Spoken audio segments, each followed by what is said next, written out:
Hi everyone, it's Carrie, aka Nerdy Girl Crates, and welcome back to my YouTube channel.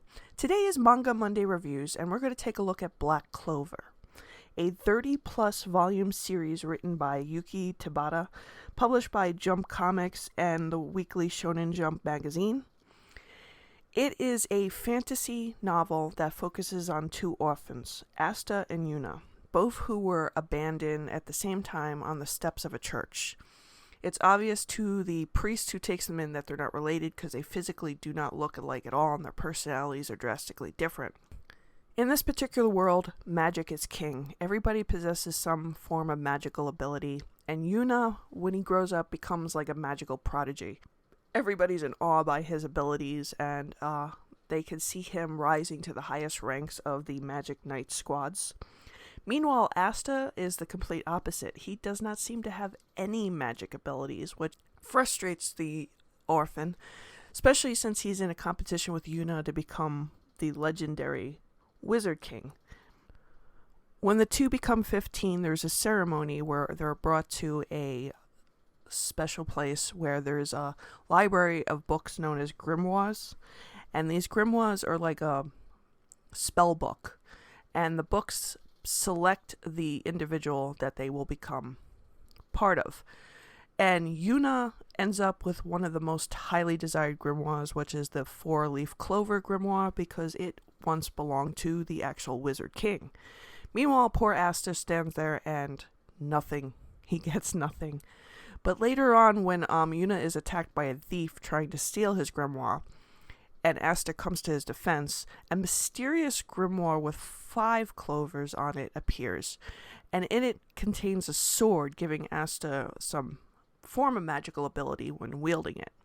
Now, both also go to see who they could be selected by for the magical knights, and of course, Yuna, being the prodigy, gets into the Golden Dawn, which is the highest ranking, where poor Asta gets into the Black Bulls, which is on the very bottom. So what did I think of Black Clover? Well, Black Clover is kind of, to me, like a dash of some Harry Potter, a dash of Lord of the Rings, a dash of some of the fantasies I grew up with, like Willow and everything, plus Naruto, because Asta kind of reminds me of Naruto a lot.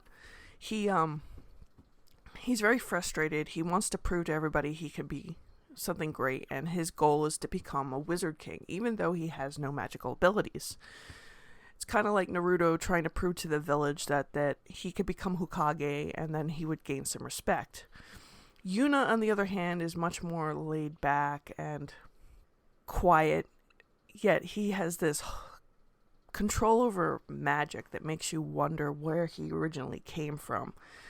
Because in this storyline, nobles seem to have the highest form of magic, so you wonder if he was like an abandoned prince or something.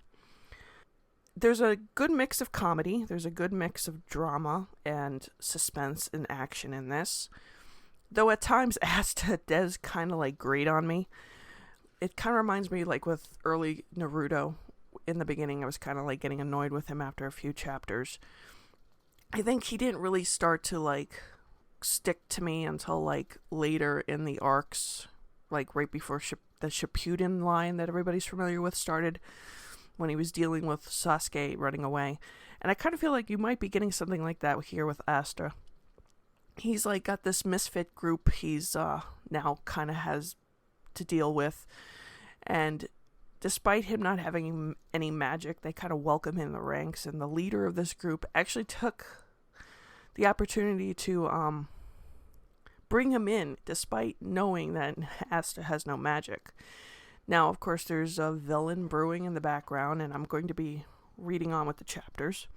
I know that there's also an anime, and I will be checking that out, since I do have the Funimation app. The art is really good. Again, the art also kind of reminds me of Naruto in a way with the styling of it. Drastic difference between Yuna and Asta are obvious in this. Like, Yuna is this very tall, dark, handsome, quiet persona, and he is drawn to be like this very like appealing looking, where Asta's like short, blonde, very expressive because he's over the top. And they have a lot of great supporting characters in this too. It's also kind of funny with Asta being in love with a nun, and Yuna constantly trying to remind him that she cannot get married, but he's not willing to give up. That's another quality about Asta that reminds me of Naruto. He refuses to give up, even when the odds are against him. He's determined to succeed. And I like that. I really do. I really do enjoy this fantasy novel. It does have, like I said earlier, a lot of elements from different fantasy films I grew up with. Also, you know, the Harry Potter, because you have a bunch of kids with magic. You have, like, also this Lord of the Rings type feel to it. You have elves coming in, different adventures. And it's a lot of fun, and I'm looking to see where it's going, and I'm looking to see what the mystery unfolds between these two orphans, because you know they have some kind of background. And there's probably a reason why they were both left together, but we don't have that answer yet, or at least I don't have that answer yet with where I'm at the manga. But I'm looking forward to it. And I do want to do like a comparison between the anime and the manga at some point. So tell me, what do you think? Did you like Black Clover? Have you read it? Let me know down below in the comments section, and don't forget to like, share, and subscribe, and hit that notification bell so you'll be notified when a new video is up. I will see you on the next one. Bye.